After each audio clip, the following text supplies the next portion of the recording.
Recently, we decided that it was time to paint our house. Now, I don't know about you, but whenever we make a decision about a painting project, it's a little stressful to me. You know, we painted the inside of the house one time and we painted the walls mainly the same color in most of the house. And I remember I went through this huge process. So I started going through this process again. The process begins something like this. Conversation with your spouse. What color should we paint the house? Spouse, let's just paint it the color it already is. Self, I kind of like change. Spouse, yeah, but we can't do anything crazy.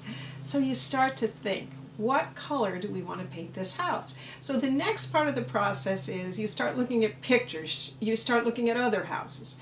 Maybe you're not as crazy as I am about stuff like this, but okay, so me.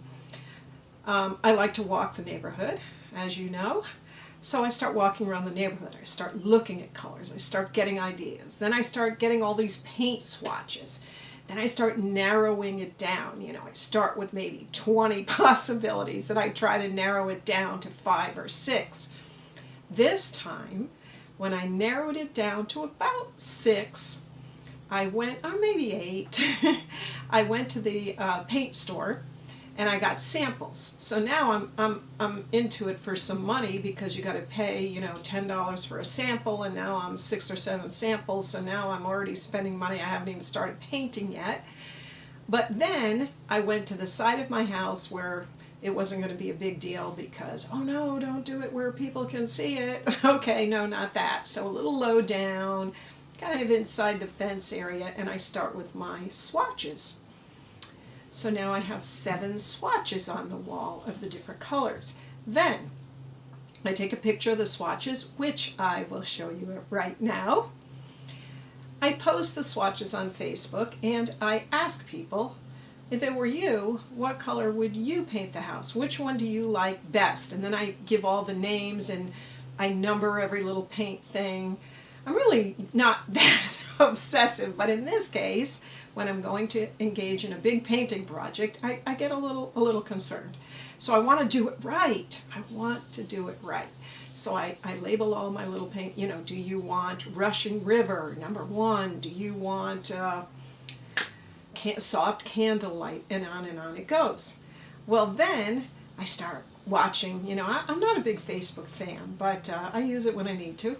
So I start watching and then I'm looking, okay, 2 people like soft candlelight, 2 people like Rushing River, 2 people like twilight, 2 people like evening sky. We're not getting a big collection of responses in the same color. So then I'm like, man, what color should I do this? Well, then I remember that I happen to have a neighbor that has taste par excellence. I mean, there's always somebody working at their house. They're always upgrading. And recently, I was invited in to see what they did to upgrade, and their home was beautiful. I was like, why can't I be that kind of a designer? I mean, it looked like it was out of a magazine. So I thought, I need to ask them.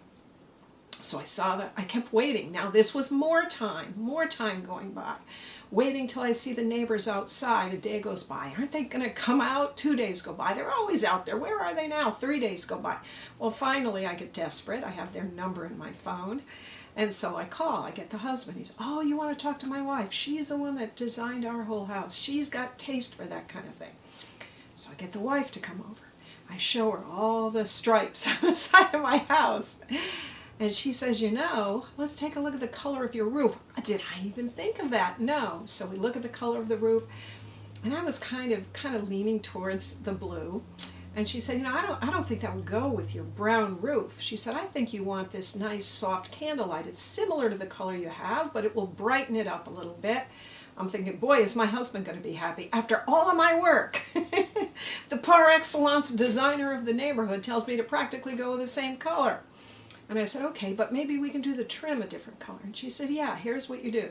Take your options for the trim. You go behind your house, go to one of the windows where you have some trim, do a whole bunch of strokes on there, paint on there, and then let me know. She goes back home.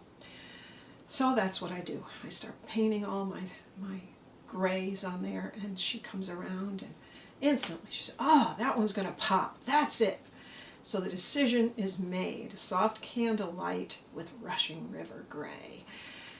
Well, why do I tell you this? What does this have to do with anything? What this has to do with color, pattern, design, beauty. Where do you think we got this from? Why do you think it's in our hearts that we want to see something beautiful? Because we are made in the image of our Creator. Now, a couple of things here, a couple of things. Why do you think it was so stressful for me to want to make this decision? Number one, I want to experience beauty when I come to my home. I want to be coming home and say, this is where I live. The same way our Creator wanted to put beauty on our planet. This is where they live. These are my people. I want to put beauty.